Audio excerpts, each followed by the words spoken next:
ये कहानी है एक छोटे से हरे भरे गांव की।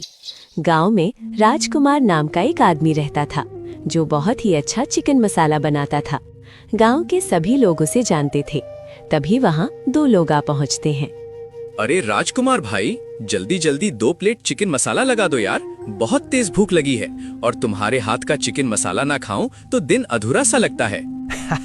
अरे आओ आओ, राजकुमार का मसाला खाओ, उंगलियां चाटते ही जाओ। ऐसा चिकन मसाला दूंगा तुम्हें कि आज तुम दोनों 3 रोटी की जगह 6 रोटी खा जाओगे। तभी राजकुमार उन दोनों को चिकन मसाला दे देता है और दोनों बड़े मजे से चिकन मसाले के साथ रोटी का आनंद लेते हैं।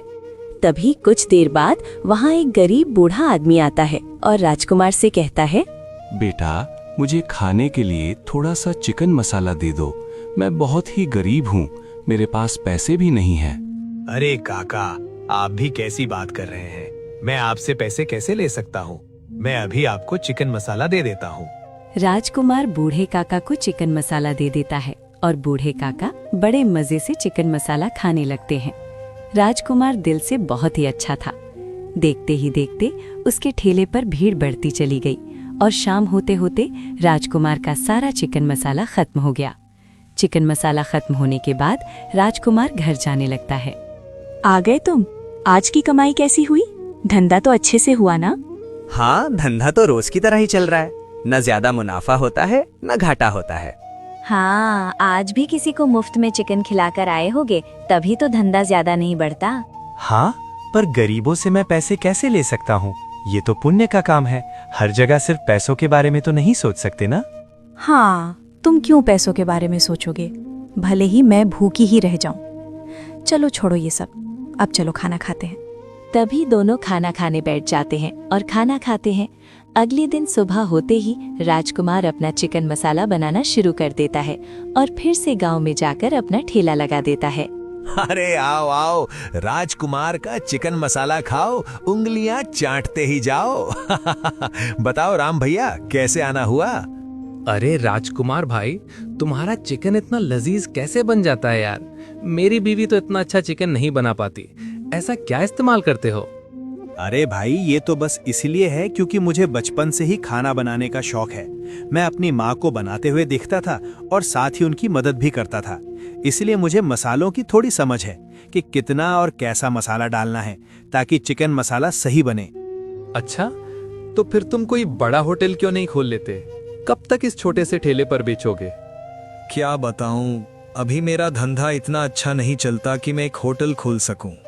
अच्छा ठीक है, आजकल शादियों का सीजन है। अगर मुझे कहीं पता चला कि किसी को बावर्ची की जरूरत है तो मैं उसे तुम्हारा पता दे दूंगा और अभी मुझे 1 प्लेट चिकन मसाला दे दो। तभी राजकुमार उसे चिकन मसाला दे देता है। उधर गांव में एक सेठ की बेटी की शादी थी, लेकिन सेठ को खाना बनाने के लिए कोई बावर्ची नहीं मिल रहा था। अली, ओ अली, जरा यहाँ आना, मुझे तुमसे कुछ काम है। तभी वहाँ अली आ जाता है और कहता है, हाँ मालिक, बोलो, क्या काम है? अच्छा, अब मैं तुझे बताऊं क्या काम है। मैंने तुझे 4 दिन से कह रखा है कि गांव जाकर किसी अच्छे बावर्ची को लेकर आ, पर तुझसे इतना सा काम भी नहीं हो रहा। 2 दिन बाद बेटी की शादी है और अब तक बावर्ची का इंतजार ही चल रहा है। मालिक, मैंने कई होटलों में जाकर वहाँ का खाना खाकर देखा है, लेकिन किसी के हाथ का खाना स्वादिष्ट नहीं लगा। शादी का माहौल है, अगर बावर्ची खाना अच्छा नहीं बना पाया तो लड़के वाले क्या सोचेंगे? और फिर आप मुझ पर ही चिल्लाओगे कि सब तेरी वजह से हुआ, तूने खराब बावर्ची बुलाया। हाँ, पर अब बस 2 दिन ही रह गए हैं। अगर बावर्ची ही नहीं मिला तो खाना कौन बनाएगा? मैं तो कहता हूँ आप और मैं मिलके ही बना देते हैं। एक थप्पड़ पड़ेगा ना, सारी मजाक मस्ती निकल जाएगी। अभी तुझे मैं मजाक के मूड में दिख रहा हूँ क्या?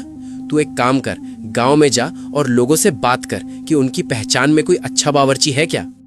तभी अली गांव की तरफ निकल जाता है, ये देखने के लिए कि गांव में कोई अच्छा बावर्ची है या नहीं। रास्ते में उसे गांव के कुछ लोग मिल जाते हैं। सुनो भाइयों, मेरे यहाँ 2 दिन बाद शादी है और मुझे ऐसा कोई बावर्ची चाहिए जो बहुत अच्छा चिकन और थोड़े बहुत पकवान बना सके। क्या गांव में ऐसा कोई है जो मेरी मदद कर पाए? अगर तुम्हें एक अच्छा बावर्ची चाहिए तो तुम्हें गांव के चौराहे पर जाना चाहिए। वहाँ तुम्हें राजकुमार नाम का एक आदमी मिलेगा। वो बहुत ही स्वादिष्ट खाना बनाता है, पूरा गांव उसे जानता है। अच्छा, तो तुम मुझे उसके ठेले का पता बता दो, मैं वहां जाकर उससे बात कर लेता हूँ। नहीं नहीं, तुम गलत समझ रहे हो। राजकुमार किसी होटल में काम नहीं करता, वो तो ठेला लगाकर चिकन मसाला बेचता है। अरे ये लोग तो मुझे ठेले वाले का पता बता रहे हैं। मुझे तो किसी अच्छे होटल का बावर्ची चाहिए, ना कि कोई ठेले वाला। एक काम करता हूँ और गांव वालों से पूछता हूँ। ठीक है, मैं अभी जाकर देखता हूँ। तभी अली और भी गांव वालों से पूछताछ करने निकल जाता है। सरपंच जी, अच्छा हुआ आप मुझे यहीं मिल गए। अब मुझे और लोगों से पूछताछ करने की जरूरत नहीं पड़ेगी, आप ही मुझे बता दीजिए। हाँ, पर मैं तुम्हें क्या बताऊं? पूछो, तुम्हें क्या पूछना है? सरपंच जी, 2 दिन बाद मेरे घर में शादी है। मुझे एक बावर्ची चाहिए जो मेरे घर आकर स्वादिष्ट खाना बना सके। अच्छा, फिर तो तुम्हें राजकुमार के पास जाना चाहिए। उसके हाथों में जादू है। वो बचपन से ही खाना बना रहा है और बहुत ही स्वादिष्ट खाना बनाता है। सरपंच जी, गांव में मैं जिससे भी पूछ रहा हूँ वो मुझे राजकुमार का ही नाम बता रहा है। क्या वो सच में इतना स्वादिष्ट खाना बनाता है? मैं कहूँ तो तुम मानोगे नहीं, इसीलिए एक काम करो, थोड़ा आगे जाओ, तुम्हें उसका ठेला दिख जाएगा। वहां जाकर एक बार उसके हाथ का चिकन मसाला खाकर देखो, तुम खुद समझ जाओगे। तभी अली राजकुमार के ठेले के पास आ जाता है।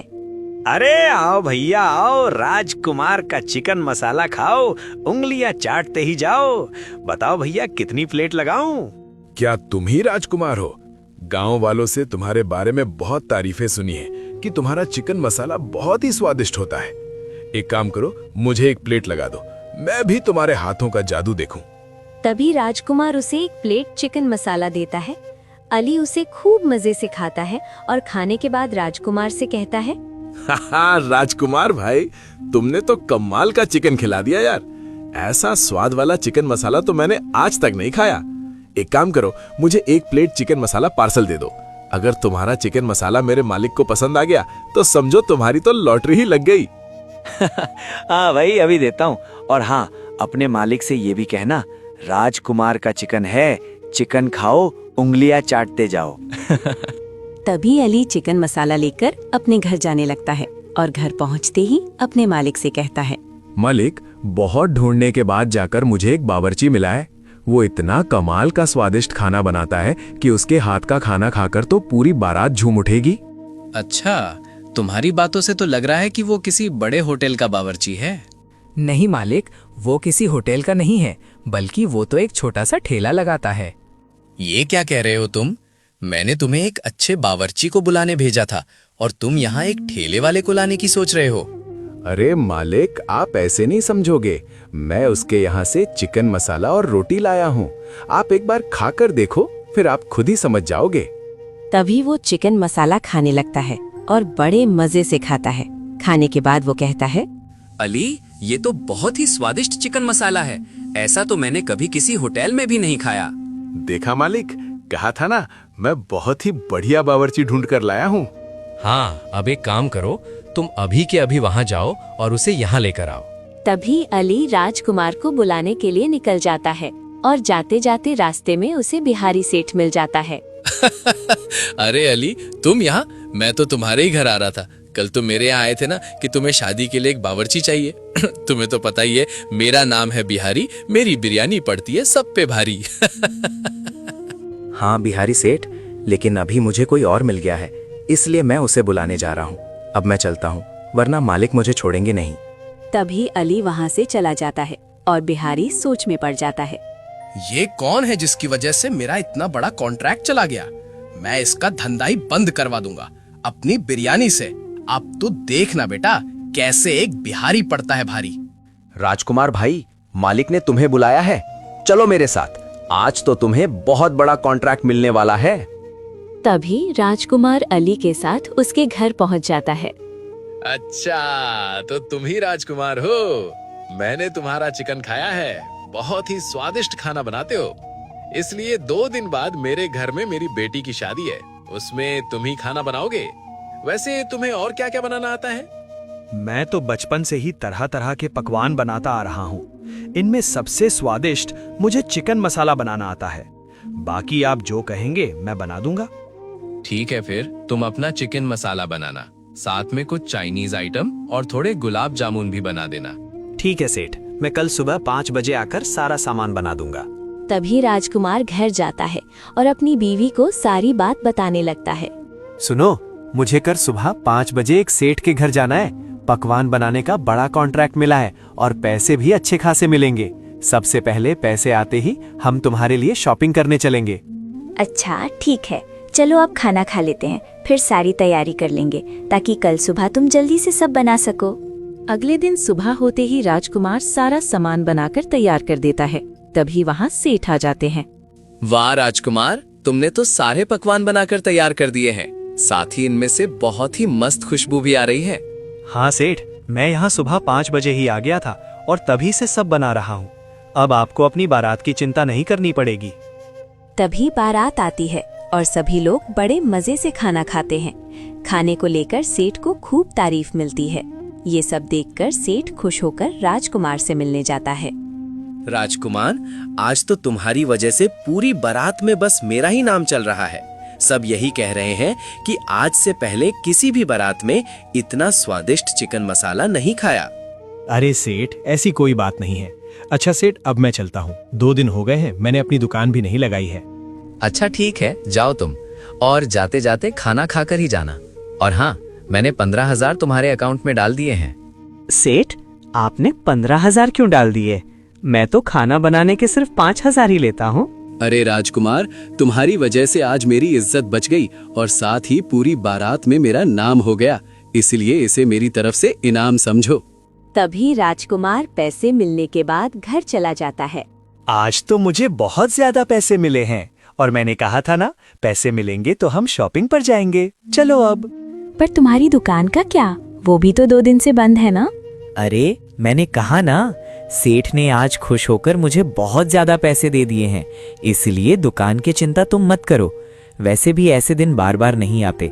चलो अब। यहाँ राजकुमार अपनी बीवी से घूमने और शॉपिंग की बात कर रहा था। वहीं दूसरी तरफ बिहारी सेठ अपना खेल खेल चुका था। राजकुमार की दुकान बंद करवाने के लिए बिहारी ने अपनी बिरयानी का ठेला शहर से हटाकर गांव में लगा दिया था। बेटा राजकुमार, तूने 2 दिन दुकान न खोलकर बहुत बड़ी गलती कर दी। मैंने सबको अपने हाथ की बिरयानी खिला दी है। अब कोई भी तेरी दुकान पर नहीं आएगा। मेरा नाम है बिहारी, मुझसे पंगा पड़ेगा भारी। एक दिन गांव में जिन जिन लोगों ने बिहारी की बिरयानी खाई थी, सबका पेट दर्द करने लगा। कुछ लोग बीमार भी पड़ गए, लेकिन सबके मन में बस एक ही बात थी। एक बार और लगता है बिहारी की बिरयानी खाना होगा। एक बार और लगता है बिहारी की बिरयानी खाना होगा। सबका पेट दर्द कर रहा था, लोग बीमार भी हो रहे थे, लेकिन फिर भी पता नहीं क्यों सबको बिहारी की बिरयानी की लत लग गई थी। और दूसरी तरफ राजकुमार की दुकान पर कोई भी नहीं आ रहा था।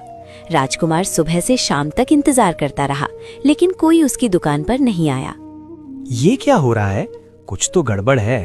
अचानक लोगों ने मेरी दुकान पर आना क्यों बंद कर दिया और ये बिहारी की दुकान पर क्यों जाने लगे हैं? आखिर ऐसा क्या खिला रहा है ये बिहारी? राजकुमार घर जाने लगता है। तभी रास्ते में उसे सरपंच मिल जाते हैं। वे राजकुमार से कहते हैं, सुना है राजकुमार, तुम अपने चिकन में कुछ मिला रहे हो क्या? मुझे गांव वालों से पता चल रहा है कि बहुत लोगों की तबीयत खराब हो रही है। अगर तुम कुछ गलत कर रहे हो तो अभी बंद कर दो।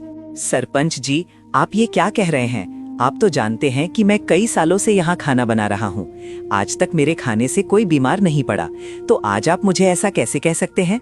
हाँ, मैं जानता हूँ, लेकिन बिहारी सेठ ने मुझसे कहा है कि तुम अपने चिकन में कुछ मिला रहे हो, इसलिए मैंने सोचा कि पहले तुमसे अकेले में बात कर लूं। अच्छा, अब मैं समझा सरपंच जी। क्या आपने ये ध्यान नहीं दिया कि ये सब तभी से शुरू हुआ है जब से बिहारी आया है, और जब से वो आया है तब से मेरी दुकान पर तो कोई आता ही नहीं, तो भला मेरा खाना खाकर कोई बीमार कैसे पड़ सकता है? हाँ, बात तो तुम सही कह रहे हो। एक काम करो राजकुमार, आज रात तुम उसका पीछा करो और देखो कि वो ऐसा क्या करता है। फिर कल सुबह गांव वालों के सामने उसे सजा देंगे। तभी रात होते ही राजकुमार बिहारी के घर के बाहर पहुंच जाता है। वो देखता है कि बिहारी अपनी बिरयानी में एक बोतल से कुछ मिला रहा है। यही तो है वो राज जिसकी वजह से लोग मेरी बिरयानी खाए बिना रह ही नहीं पाते। ये केमिकल है जो लोगों के दिमाग के साथ खेलता है। जैसे कोई एक बार नशा कर ले तो उसे लत लग जाती है, वैसे ही मेरी बिरयानी खाने के बाद लोगों को उसकी लत लग जाती है। अच्छा, तो यही है वो वजह जिसकी वजह से लोगों की तबीयत खराब हो रही है। अब कल सुबह सरपंच और मैं गांव वालों के सामने इसका पर्दाफाश करेंगे। अगले दिन गांव वाले, राजकुमार, सरपंच और बिहारी सभी लोग इकट्ठा हो जाते हैं। बिहारी, अब तू गया। कल रात राजकुमार ने सब देख लिया कि कैसे तू बिरयानी में केमिकल मिला रहा था और लोगों को अपनी बिरयानी की लत लगवा रहा था। तुझे पता भी नहीं तेरे उस केमिकल की वजह से कितने लोगों की तबीयत खराब हुई है। सरपंच जी, ये राजकुमार झूठ बोल रहा है। आप इसकी बातों में कैसे आ सकते हैं? ये नंबर 1 का झूठा है, शक्ल से ही चोर लगता है। अच्छा, अगर ऐसी बात है तो रुको, अभी पुलिस को बुलाते हैं। वो तुम्हारे घर की तलाशी लेगी, तब खुद ही सारा सच सामने आ जाएगा। पुलिस का नाम सुनते ही बिहारी हाथ जोड़ लेता है और कहता है, नहीं नहीं, पुलिस मत बुलाओ, वरना मेरा पूरा धंधा खत्म हो जाएगा। हाँ, मैं मानता हूँ मैं बिरयानी में केमिकल मिला रहा था। मैं वादा करता हूँ कि आज के बाद कभी नहीं मिलाऊंगा। मुझे नहीं पता था कि इससे लोगों की तबीयत खराब हो रही है। मुझे माफ कर दो। नहीं, अब माफी नहीं मिल सकती।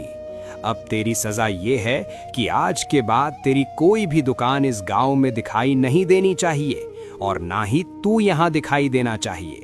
और तुझे ये समझना होगा और लोगों को भी समझाना होगा कि लत जैसी चीजों से दूर रहना चाहिए और अपनी सेहत पर ध्यान देना चाहिए।